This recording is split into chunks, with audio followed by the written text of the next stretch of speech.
हाँ, तो कोई आदमी ऐसा नहीं है जिसमें दुर्गुण नहीं है, और कोई ऐसा आदमी नहीं है जिसमें गुण ही गुण है। ये जब प्रभु की कृपा होती है, ईश्वर का भजन और ईश्वर का ध्यान का मतलब ही है कि मैं सद्गुण पर के मार्ग पर चलूं। इसलिए हनुमान जी को जब प्रार्थना किया जाता है तो गुण ही प्रगट अब गुण ही दूरावा।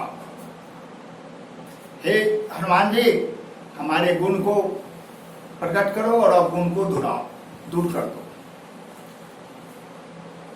यहां केवल मर्म की बात किया कि मैं मर्म जान गया और बता भी दिया कि आपके चरण में जो धूली है वो धूली नहीं बल्कि एक जड़ी है जिसके छूने से पत्थर भी नारी बन जाती है और मेरा ये काठ का नाव भी बन जाएगा। तरनियो मुनि धरनी हो जाई, बाट परे मुनि नाव उड़ाई। महाराज, ये नाव जब मेरी नारी बन जाएगी तो मेरे पास और कोई दूसरा काम नहीं है। यही प्रतिपालू सब परिवारू और नहीं जाना कछु और कबारू। कोई काम नहीं जानता हूं। भगवान ने कहा कि तब क्या करें, क्या करना चाहते हो? तो उसने कहा कि मैं चाहता ये हूं कि अगर आप इसी नाव से पार उतरना चाहते हैं तो मुझको अपने पांव पखारने के लिए कहिए।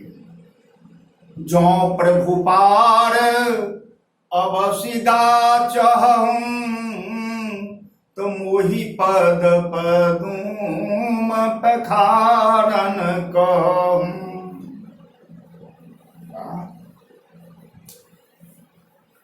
मुझे कहो प्रभु कि मेरा चरण धो,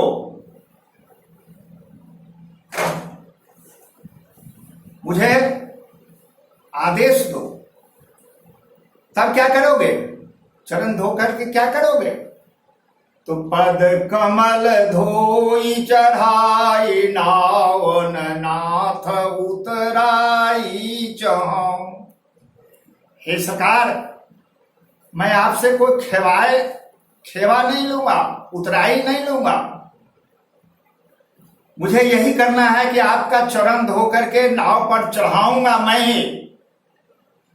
नाथ न कछु उतराई चहूं, मोहि राम राउरी आन दशरथ शपथ सब साची कहूं। आपका और आपके पिता का सब सौगंध है। मैं ये जो कह रहा हूं वो सच कह रहा हूं। और आप अच्छी तरह से जानते हैं कि आप भी जो निर्णय करते हैं, आपके पिताजी भी ने जो बात कही, प्राण दे करके उसको पालन किया और आप भी जंगल आ गए हैं। तो मैं सौगंध खा करके कह रहा हूं कि मुझे उतराई नहीं चाहिए। अब ये सारी बातें सुन करके लक्ष्मण जी का क्रोध बढ़ रहा है। तो उसकी ओर, लक्ष्मण की ओर देख करके कत बरु तीर मारहूं लखन पे, जब लगी न पाए पखारियों तब लगी न तुलसीदास नाथ, कृपालु पार उतारियो। अब देह प्राण से प्रिय कछु नहीं, और केवल अपने वचन से ये सिद्ध कर रहा है कि महाराज, अगर आपका पांव मैं नहीं धोआ और नहीं धोने देंगे तो मैं पार किसी भी कीमत पर नहीं उतारूंगा। भले ही लक्ष्मण जी मुझे तीर मार दें, मैंने अब उसको अपने प्राण का भी परवाह नहीं है। इतनी ढिठाई उसमें आ गई। और प्रभु नहीं बिगड़ रहे हैं। प्रभु मन ही मन इसके प्रेम, अलौकिक प्रेम को अनुभव कर रहे हैं। और बड़ू तीर मारहूं लखन पे, जब लगी न पांव पखारी हूं तब लगे न तुलसीदास नाथ, कृपाल पार उतारी हूं। यहां तुलसीदास, तुलसी का मतलब कुछ कथाकार लगाते हैं कि तुलसी का मतलब तीन हुआ। तू, ल, सी मतलब आप लखन और सीता किसी को भी मैं पार नहीं उतारूंगा, ऐसा भी अर्थ करते हैं। लेकिन मैं तो इसे सीधे कहता हूं कि तुलसीदास कहते हैं कि वो कह रहा है कि मैं किसी भी कीमत पर आपको पार नहीं उतारूंगा। और एक बात और है कि महाराज अगर आप पार जाना ही चाहते हैं तो कवितावली रामायण में है कि यही घाट तो थोड़ी दूर है, अब लो कटि जलधार दिखावहु जू, पर से बिनु पानी तरे तरनी, घरनी घर क्यों समझावहु जू। तुलसी अवलंबन और कछु, तुलसी अवलंबन और कछु, लड़का के ही भात जियावहु जू, बरु मारहि तीर बिनु बिनु धोए पांव नाथ न पार उतारे हूं जी।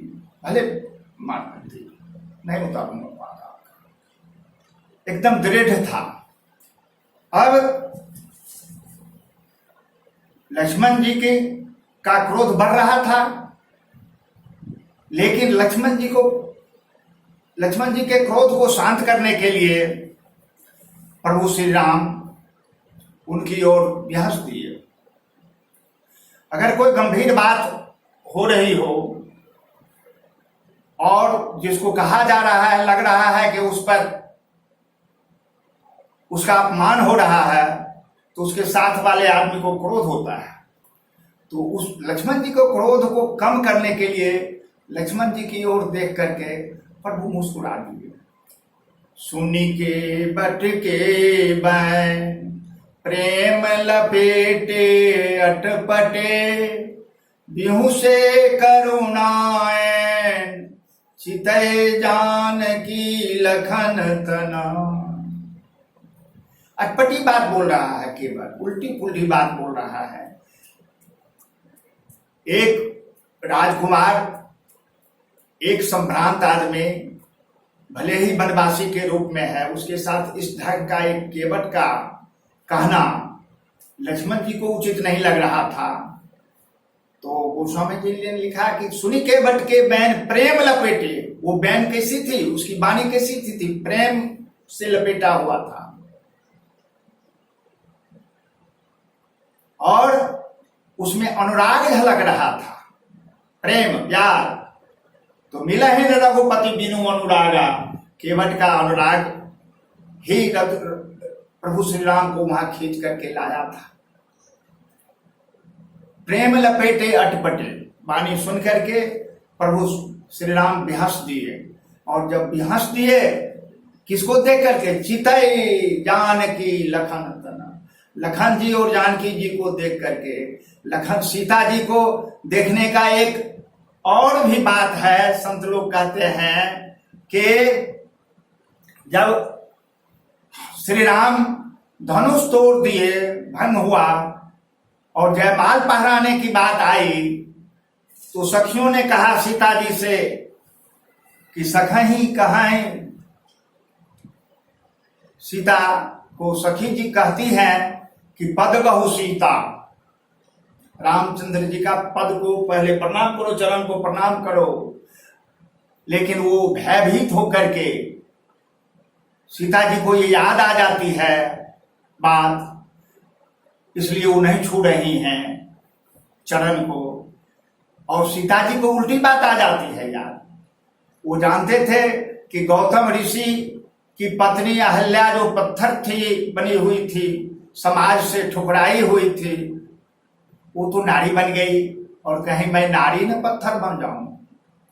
तो गौतम तिय की सूरति करी, नहीं पर से पग पान, मन बिहि से रघुवंश मणि, प्रीत अलौकिक जान। अलौकिक प्रीत सीता जी का जान करके वहां भी ध्यान दिए।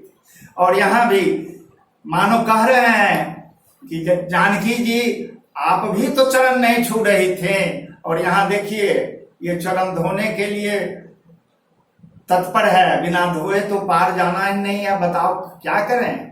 लखन जी से भी कहा कि आप देखिए इसके प्रेम को, आप तो समझते हैं कि आप हमारे सेवक हैं और कहां कहां मेरे कैसे कैसे भक्त हैं वो देखिए। दरअसल इस प्रसंग में प्रभु राम ने एक दीनहीन वित्तहीन केवट के दीनता को दूर करके अपने बराबर कर दिया। यही रामत्व है। रामत्व दूसरों को बड़ाई दिलवाता है और देता है। इसीलिए तो लोग ऐसे जो पुरुष जब भी आए हैं तो उनको भगवान के श्रेणी में रखा है। तो यहां बातचीत तो चल रही है, लेकिन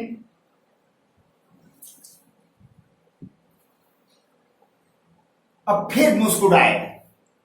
क्योंकि केवट पर कृपा करनी है, इसलिए गोस्वामी जी ने शब्द भी दिया कि कृपा सिंधु बोले मुसुकाई, सोई करू तेहि नाव न जाई। सोई करू जही तब नाव न जाई। प्रभु श्री राम ने मुस्कुरा करके कहा कि केवट अब वही काम करो जिससे तुम्हारी नाव नहीं जाए, बच जाए। केवट ने कहा कि महाराज मैं सीधा साधा ग्रामीण आदमी हूं, मुझे टेढ़ी बात नहीं समझ में आती, आप स्पष्ट कहो, आदेश दो तभी मैं करूंगा। ये नहीं कि जे ही करूं तब नाव न जाई, तो ऐसी बात नहीं, आप सीधे कहो। तो प्रभु केवट के प्रेम बस कह रहे हैं कि बेगियानी जल पाऊं पखारूं, होत विलंब उतार ही पारू। एक केवट जल्दी जाकर के मेरे पांव को पखारो। अगर तुम पखारना ही चाहता है, धोना ही चाहता है तो जल्दी करो भाई, विलंब न करो। अब प्रश्न यह उठता है कि प्रभु श्री राम जंगल जा ही रहे हैं, तो इतनी हड़बड़ी क्या है?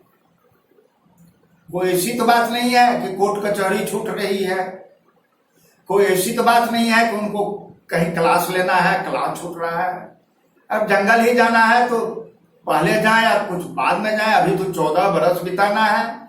लेकिन प्रभु क्या राम प्रभु कह रहे हैं केवट को कि एक केवट भाई, अरे भाई जल्दी करो मुझे जाना है। क्यों? बेगियानु जल पाए पखारूं, होत विलंब उतार ही पारू। विलंब हो रहा है। संत लोग कहते हैं कि जिस समय प्रभु पार उतरने के लिए आए थे वो महीना था चैत का, और जब चैत में भी धूप कड़ी होती है 12-1 बजे में, तो प्रभु को लगा कि जब देर होगी तो जानकी जी चल नहीं पाएंगी, क्योंकि गंगा के उस पार से पैदल ही चलना है। गंगा के इस पार तक तो रथ से आए हैं, और जानकी जी के विषय में तो मानस में वर्णन है कि जब वो जंगल राम के साथ जाने के लिए तैयार हुई चाहती थी, तो कौशल्या जी ने राम से जाके कहा कि बेटा सीता भी जाना चाहती है, वो कैसे जाएंगी? आज तक तो धरती पर वो पांव ही नहीं रखी है। वो गोद में रही है, हिंडोला पर रही है, सिया नदी न पग अवनी कठोरा। वो कभी धरती पर नहीं चली, कैसे चलेंगी? पलंग पीठ तज गोद हिंडोरा, सिया नदी न पग अवनी कठोरा। कठोर धरती पर तो पांव रखे ही नहीं। सोई सिया चलन चाहत बन साथा, आयुष का देहु रघुनाथा। ये रघुनाथ की क्या जान देते हैं? तो ऐसी सी अब राम समझ रहे हैं। जंगल की पीड़ा को भी उन्होंने सीता जी के सामने व्यक्त कर दिया था कि सीते तुम हट कर रही हो, जंगल में चलना कोई आसान नहीं है। कुश कंटक मग कांकर नाना, चलत पाए दे बिनु पद त्राना। बिना पद त्राण के, बिना जूता चप्पल को चलना है, और बहुत कष्ट है विपिन जंगल में चलने में। कंदर खोह नदी नद नारे, अगम अगाधन जाहि निहारे। दिखा, कंदर खोह नदी नद नारे हैं, जिसको आप देख नहीं सकती हो खुली आंख से, मत जाओ, लेकिन जिद करके चली आई हैं। तो यहां प्रभु श्री राम सोच रहे हैं कि ये चैत का महीना है, दोपहर जब हो जाएगा तो ये चल नहीं पाएंगी, बड़ा मुश्किल होगा आगे बढ़ने में। इसका वर्णन, बहुत सुंदर वर्णन गोस्वामी जी कष्टावली रामायण में किया है, एक चित्र उपस्थित किया है। पुरते निकसी रघुवीर बधु, धरी धीर दये डग में पग द्वय। पुरते निकसी रघुवीर बधु, धरी धीर दिए मग में डग द्वय। झलकी भली भाल कनी जल की, पुट सूख गयो अधराधर द्वय। पुट सूख गयो मधुराधर द्वय। फिर पूछती है चलिनो अब केतिक, अपरन कुटी करी हो कित है। तिय की लखी आतुरता, पिय की अखियायति चारु चले जल च्वय। अर्थात जब दो डग बढ़ाए तो जानकी जी के ललाट पर पसीने आ गए, झलकने लगे। झलकी भरी भाल जली कन की, और ओठ सूखने लगे। पुट सूख गयो मधुराधर द्वय। और फिर पूछती हैं कि अब कितने दूर और चलना है और कहां पर पर्णकुटी बना करके आराम करना है। तो प्रभु राम ने जब सीता जी की आतुरता को देखी और उनकी परेशानी को देखी तो सोचने लगे कि अभी तो एक कोस भी नहीं चले, आधा कोस भी नहीं चले हैं, और अभी से तो ये लाचार हो गई। तो तिय की लखी आतुरता, पिय की अखियायति चारु चले जल च्वय। और प्रभु राम के आंख से आंसू बहने लगे। धीरे से अपने आंखों को के आंसू को उन्होंने पोंछ लिया। ये आगे की घटना घटी। तो इसको अनुमान करके ही प्रभु श्री राम ने केवट से निहोरा किया था, निवेदन किया कि भैया जल्दी करो, होत विलंब उतार ही पारू। और आदेश दे दिया कि बेग यानु जल पांव पखारू। और इतना सुनते ही केवट राम रजाय सुपावा, पानी कठवता भरी ले आवा। घर से कठौता पर पानी लगा। बड़ा इस पर व्याख्या होती है तरह तरह से कि भाई कठौता लाता तो उसमें पानी भर करके घड़े से क्यों ले आया। गंगा किनारे में पानी भरता। विद्वान लोग कहते हैं कि वो ऐसा इसलिए किया,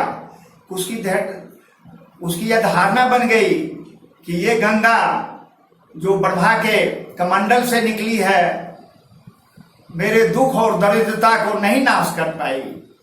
मैं कई पीढ़ी से यहाँ काम कर रहा हूँ, मेरे बाप भी बाबा भी सब किए, दरिद्रता नाश नहीं हुई। अब मैं प्रभु, अच्छा उसको कहीं और भी मालूम हो गया कि गंगा की भी उत्पत्ति प्रभु के चरण से ही हुई है, विष्णु के चरण से ही हुई है, प्रभु विष्णु के अवतार हैं। अब प्रश्न उठता है कि ये इतनी सारी बातें, बड़ी बड़ी बातें, ये जाना कैसे? केवट को इतना ज्ञान कहां से हुआ? कौन सा शास्त्र उसने पढ़ा? और यह भी सिद्ध करता है कि प्रभु को पाने के लिए शास्त्र, पुराण, ज्ञान की कोई जरूरत नहीं है। जरूरत क्या है?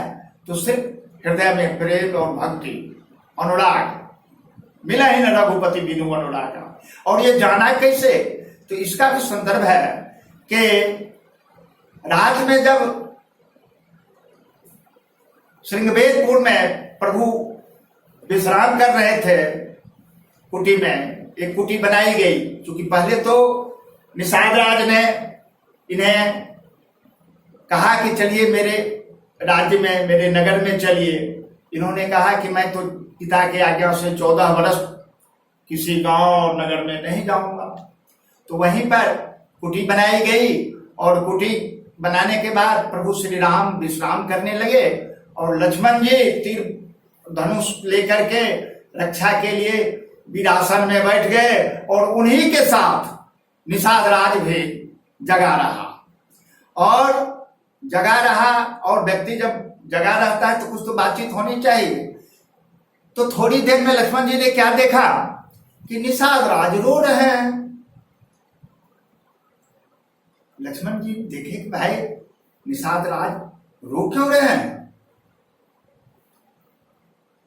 निषाद राज ने कहा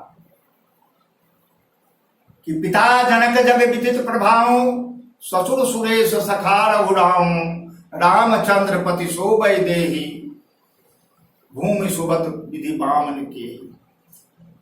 कि ऐसे प्रतापी राजा की पुत्री और से प्रतापी राजा के पुत्र वधु